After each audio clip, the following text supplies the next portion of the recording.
पिंटी का साबुन। हमारे गांव में ऐसा पहले कभी नहीं हुआ था। साबुन का नाम हमने और दूसरे लोगों ने सुना जरूर था, लेकिन दो चार ही लोग ऐसे मिलेंगे जिन्होंने उसे सचमुच देखा हो। साबन का नाम भी लोगों को मालूम था तो सिर्फ फौजियों की बदौलत, और थोड़ा इसलिए भी कि जब एक बार डिप्टी साहब की बिटिया पिंटी गाँव आई थी तो उसके पास कुछ औरतों ने यह चीज देखी थी। कहते हैं पिंटी जहाँ खड़ी हो उससे एक कोस दूर तक फूलों की सी बास महकती थी। 10-15 साल बाद भी लोगों को वह पिंटी याद रही तो इसी वजह से लोग साबुन का जिक्र इत्र और फुलेल के बाद करते थे। पिंटी तो खैर जैसे दूसरी दुनिया से आई जीव थी। गांव के किसी आदमी के पास कभी साबुन नहीं देखा गया। सच्चे अर्थों में गांव में पहले साबुन आया मेरे पास, और वह भी अचानक, अप्रत्याशित रूप से। उस दिन 15 अगस्त या ऐसा ही कुछ खास दिन रहा होगा, क्योंकि स्कूल बंद था।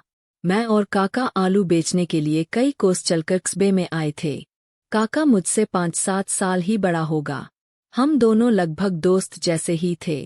हालांकि कभी कभी वह बड़पन जताने को उत्सुक हो जाता था, लेकिन उसका कोई दबादबा मुझ पर नहीं बन पाया। तो कस्बे की रौनक से हम लोग लेमन जूस चाटते भटक रहे थे कि एक भीड़ भरे मैदान में जा पहुँचे, जहाँ बिल्कुल मेला सा लगा था। खूब शोर हो रहा था, सीटियाँ बज रही थीं। एक भोंपे से किसी आदमी की जोरदार आवाज आ रही थी, जैसे डांट रहा हो। हम अचकचाए से और बिल्कुल बेध्यानी में उस भीड़ में घुसे जा रहे थे कि अचानक मैंने पाया मैं अपने जैसे लड़कों की एक तार में खड़ा हूँ। किसी ने बाह पकड़कर जल्दी से मुझे वहां खड़ा कर दिया था। एक आदमी सबको सफेद लाइन पर खड़ा कर रहा था। मेरे दोनों ओर लड़के चिल्ला रहे थे, झपटने की मुद्रा में बार बार एक टांग पर झुके जा रहे थे।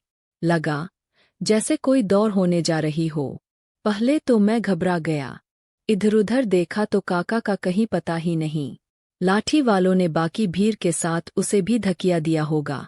अब भोंपू पर गिनती गिनी जा रही थी, 1, 2 और 3। भूखे जानवरों की तरह सब भागे, साथ में मैं भी। पहले तो सूझा ही नहीं, पर जब देखा कि बगल वाला छोकरा अपनी सीकिया टांगे पटकता आगे निकला जा रहा है, तो मैं भी भाग लिया दम तोड़कर। ऐसा कि मैदान के दूसरे छोर पर बंधी रस्सी में उलझकर गिर पड़ा। घुटने में लगी सो अलग। झाड़कर खड़ा हुआ तो तालियां, चमचमाती डिबिया थमा दी। भीड़ में जाने कहाँ से काका हंसता हुआ प्रकट हो गया। अब हम दोनों साथ साथ हंसे जा रहे थे। मेरा मन हो रहा था कि अभी खूब दौड़ूं, दौड़ता ही जाऊं। आगे आगे कुलांचे भरता मैं भागा तो काका भी हाफता हुआ आया पीछे पीछे। कस्बा पीछे छूट गया। मैं गांव की ओर सरपट भागा जा रहा था। काका आवाज देने लगा। आखिर में नदी के पास मैं रुका तो उसने मुझे पकड़ लिया। काका ने कहा, क्या है रे? तब जाकर मुझे ख्याल आया कि वह लाल चमकती डिबिया मेरे हाथ में है। काका ने झट से उसे छीन लिया और उलट पलट कर देखने लगा। उसी को सबसे पहले सूझा कि ये तो साबन है। उसका चेहरा उत्तेजना से चमकने लगा। वह बार बार उसे सूंघता, मांगने पर भी नहीं देता। चिरकर बोलता, खा नहीं रहा हूँ। उसकी नीयत में खोट लगता था। मैं भड़क गया। आखिर वह मेरी चीज थी। मैंने काका से उसे छीनने की कोशिश की, उसे गिराने के लिए संघर्ष किया, लेकिन लंबे खड़ूस से जीतना मेरे लिए नामुमकिन ही था। अब तक उसने बाहर की चमकीली पन्नी भी खोल दी थी और अंदर की गुलाबी नाजुक टिकिया निकाल ली थी। अंतिम हथियार के तौर पर मैं धप से नदी के पत्थरों पर गिर गया और ढाल मारकर सचमुच रोने लगा। मैं इजा से कह दूंगा, हाँ, हमेशा की तरह इस बार भी मेरी चाल कामयाब हुई। काका कुछ देर मुझे लाल आंखों से घूरता रहा, फिर जा मर कहकर टिकिया फेंक दी। मैंने उसे लपक लिया। पन्नी भी दे। काका ने पन्नी भी फेंक दी। मैंने नाजुक टिकिया को फिर पन्नी में जतन से लपेटा और उसे सूंघता, हंसता हुआ घर की ओर चला। काका से पहली बार गहरी दुश्मनी की यह शुरुआत थी। उस वक्त तो मैं साबुन की उस भीनी खुशबू में इतना मगन था कि काका की ओर ध्यान देने का वक्त नहीं था मेरे पास। लेकिन आगे चलकर हम दोनों की दुश्मनी स्थायी बात हो गई।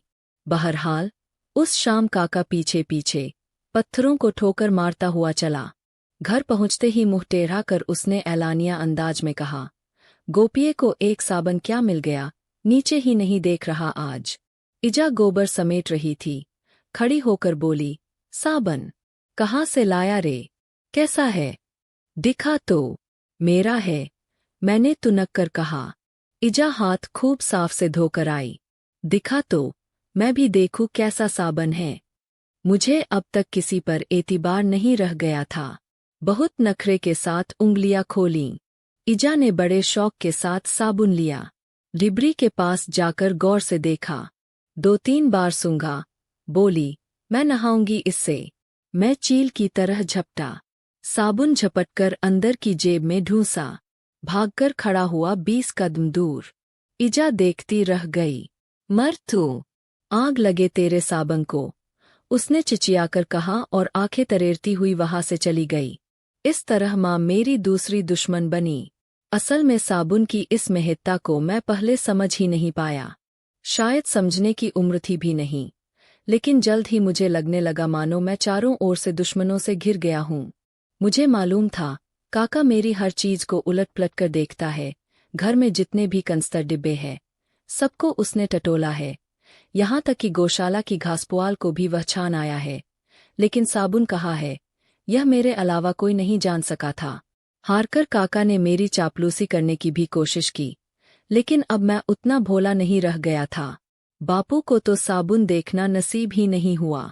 इजा और काका ने हर वक्त साबुन का जिक्र करके उनको इतना उकसा दिया था कि वे मारपीट पर उतर आए।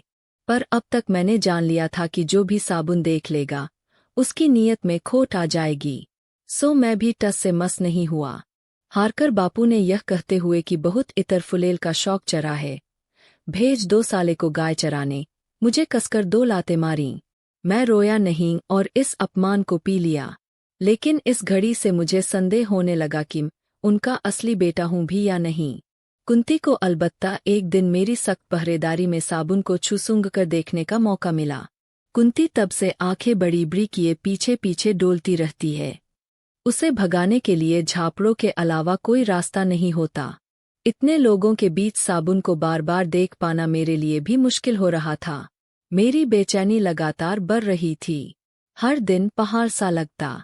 आखिरकार इतवार को जी कड़ा कर मैंने साबुन निकाल ही लिया और गर्म पानी लेकर नहाने बैठा।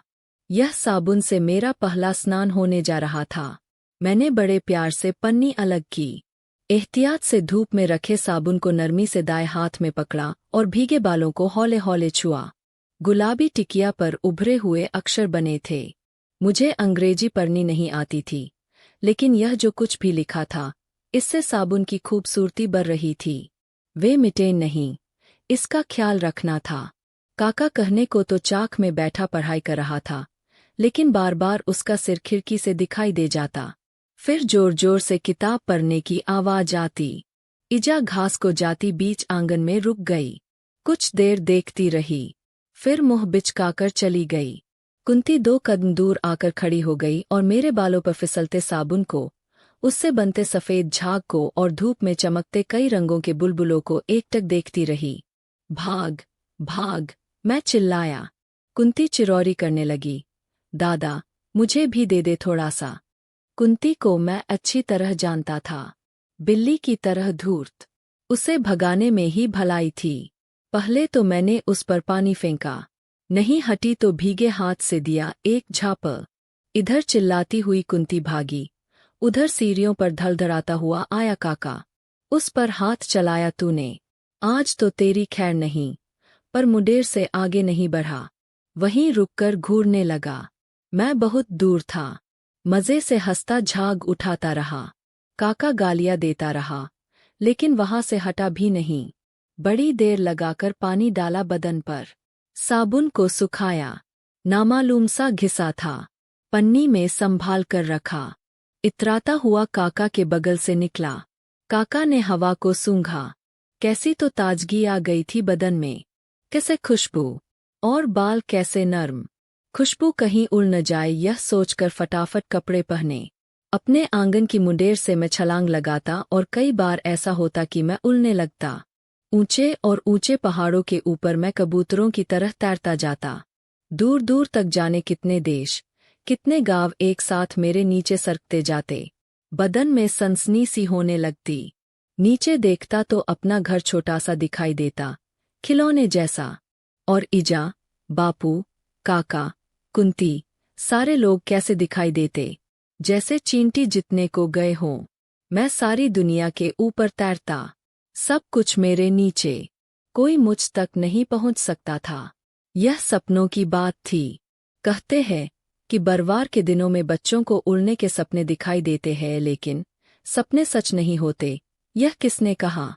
साबुन से नहाकर उस दिन मुझे लगा था किसी भी क्षण मैं उड़ने लगूंगा। स्कूल का दिन था। सुबह सुबह खूब झाग उठाकर खुद को चमकाया, महकते बदन पर सबसे अच्छे कपड़े डाले, टेढ़ी करके मांग निकाली और रास्ते भर कुहनी उठाकर सूंघता रहा कि कहीं खुशबू उड़ तो नहीं गई। नहीं, खुशबू उड़ती नहीं थी, घंटों बनी रहती। अगर धूप नहीं होती, पसीना नहीं होता, धूल नहीं उड़ती और हवा नहीं चलती तो शायद बदन हमेशा महकता रहता। क्लास में तो सनसनी ही फैल गई। थोड़ी ही देर में सब लड़के नाक उठाए बौराई से हवा को सूंघ रहे थे। मैं कुछ देर मंद मंद मुस्कुराता इसका आनंद लेता रहा, फिर पास वाले लड़के के मुंह पर अपनी बाह अड़ा दी। ओ बबा हो, क्या लगा के आया है? लड़का तो उछल ही पड़ा। क्लास में ऐसी रेलपेल मची कि तौबा। लड़के एक दूसरे को धकियाते लपके और जहाँ था नाक गड़ाकर लगा सूंघने। जो सूंघ चुके थे वे आंखें कपाल पर चढ़ाकर कहने लगे, बता तो, बता तो। और जब मैंने मजे ले लेकर सारी कहानी सुनाई तो क्लास में शोर मच गया। सच? कैसा है? साथ में पन्नी भी है। एक दिन तो खत्म हो जाएगा, फिर क्या? और दौड़ेगा तो नया जीत लाएगा। 1 साल तो चलेगा ही। दिखा यार, दिखा ना। मास साहब आए तो हंगामा थमा, लेकिन किसी का ध्यान पढ़ाई की ओर नहीं था। सब कनखियों से मुझे देख रहे थे। मैं तो आकाश में खूब ऊंचा उड़ रहा था। उस पल अगर मैं कह देता कि आज से मॉनिटर में हुआ तो वे सब कहते, हाँ, हुआ। उन्होंने अपने बाप दादों से इतना कुछ सुना था पिंटी के बारे में, उसके साबुन के बारे में। आज वे सब सपने जैसी कथाएं सच होती देख वे लगभग पागल से हो उठे थे। हाफ टाइम की घंटी बजी। हमेशा की तरह भाग पड़ने को लड़के उठे। अचानक सबके सब ठिठक गए। मैं वहीं बैठा जो था अपनी जगह। चल रे, चला। आज सब मेरे करीब आना चाहते थे। वे भी जो मेरे दुश्मन थे और दुबले पतलेपन की वजह से मुझे पीटा करते थे। मैं उठा तो, लेकिन एक अनजानी झिझक ने मुझे घेर लिया। ऐसा पहले कभी नहीं हुआ था। पहले तो सबसे पहले भाग छूटने वालों में मैं अव्वल रहता था, लेकिन पहले कभी सारे लड़कों ने मुझे घेर कर ऐसे चल चल भी नहीं कहा था। तू हमारी तरफ हुआ। नहीं, हमारी तरफ कबड्डी में मैं किस टीम के साथ खेलूं, इसे लेकर भारी झगड़ा चल पड़ा था। मैं तो संकोच से मरा जा रहा था।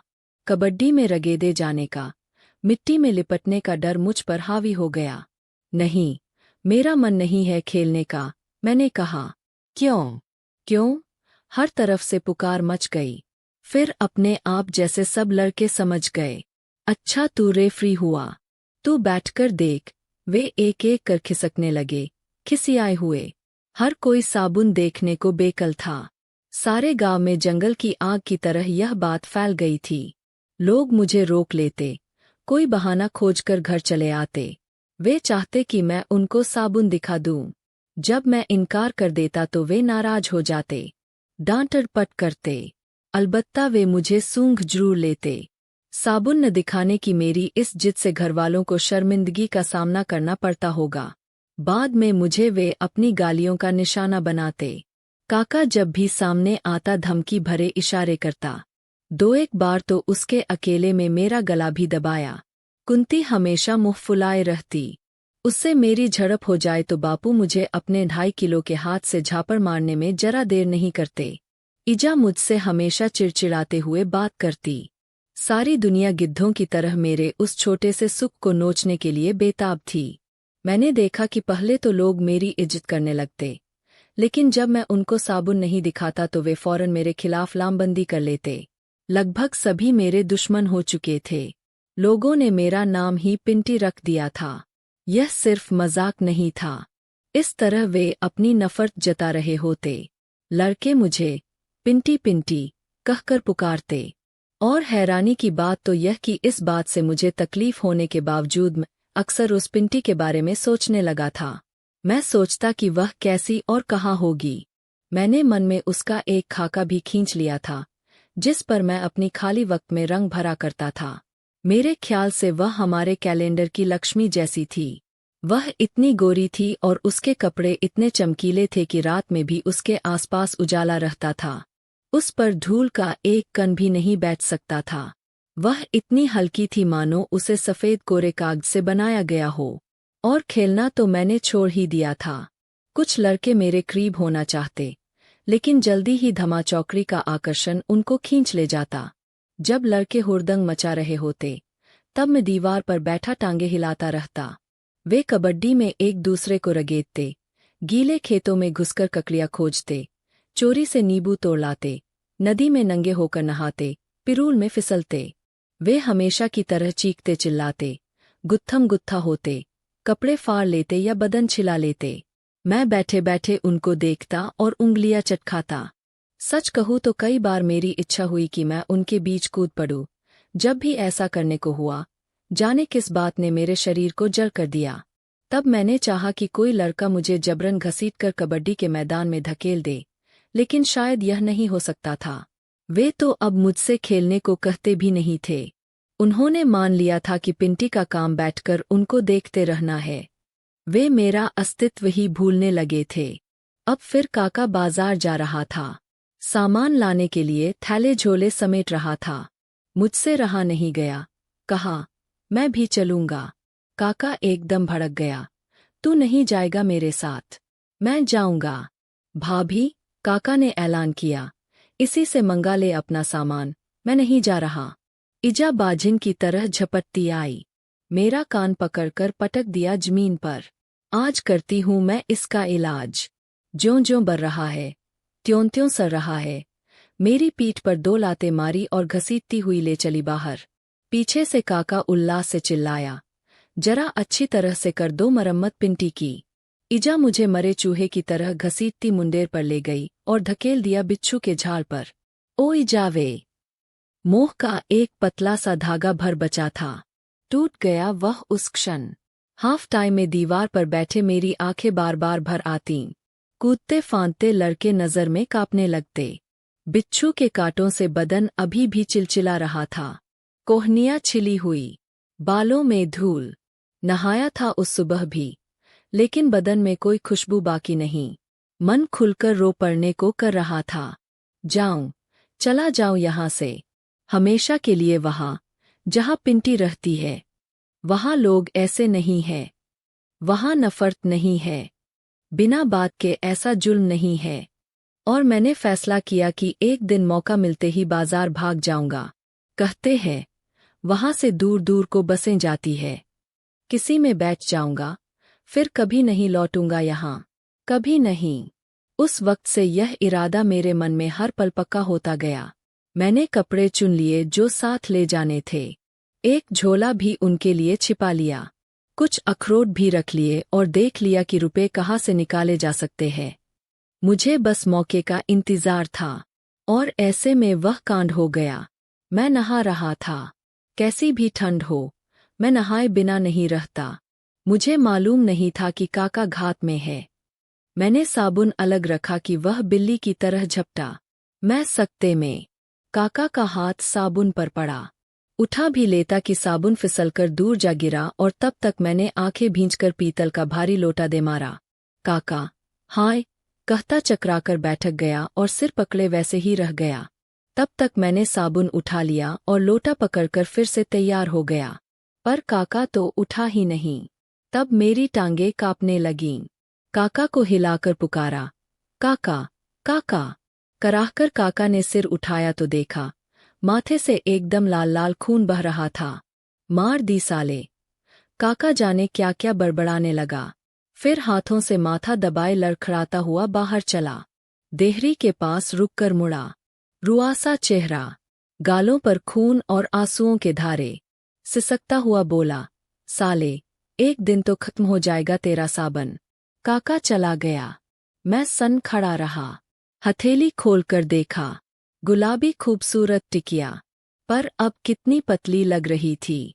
और खुशबू भी तो शायद उड़ गई थी। मेरा मन डूब गया। रोने का वक्त नहीं था। फटाफट कपड़े पहन भागता हुआ गया ऊपर। झोला निकाला, कुछ कपड़े ठूंसे। अखरोट रखने का वक्त नहीं। बस्ता नहीं, बस्ते का क्या काम। पिसे। तभी सुना, बाहर काका घबराई हुई इजा को बता रहा था कि कैसे वह गोठ में गोबर पर फिसल गया और कैसे उसका सिर देहरी से टकराया। मुझे फिर खड़ा नहीं रहा गया। औंधे मुंह चारपाई पर गिर पड़ा। बड़ी देर बाद इस काबिल हुआ कि जाकर साबुन को उसकी जगह छिपा आऊं। लौटकर एक अंधेरे कोने में सो रहा। शाम हो गई तो भी नहीं उठा। कहा कि पेट में दर्द है। सुबह उठा तो देखा, अजीब सा उजाला सब ओर फैला है। रातों रात बर्फ गिर गई थी, पता ही नहीं चला। आशंका से मेरा दिल बैठ गया। ताजी बर्फ पर नंगे पांव भागता गया। ठंड की परवाह किसे थी। पुआल के ढेर पर 4-4 अंगुल बर्फ जमी थी। यहीं कहीं थी वह सेंधा हाथों से बर्फ खोदी तो नीचे कीचड़ ही कीचड़। हाथ सन गए। यहाँ नहीं, यहाँ नहीं, यहाँ भी नहीं। कोई लिसली सी चीज उंगलियों में आई। गुलाबी कीचड़ का एक लोंदा, खुशबूदार।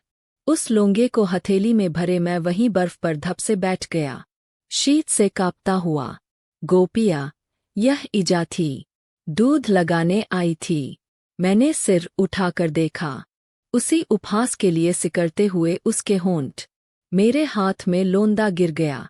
माँ के होठों से एक सिसकी सी निकली, गोपिया। पांवों से सिर तक एक थरथराहट के साथ में बिखर गया। पूरे प्राण से अपने को फूट पड़ने की छूट देता हुआ कीचड़ सनी उंगलियों से माँ को जकड़ता हुआ जोर से रो पड़ा।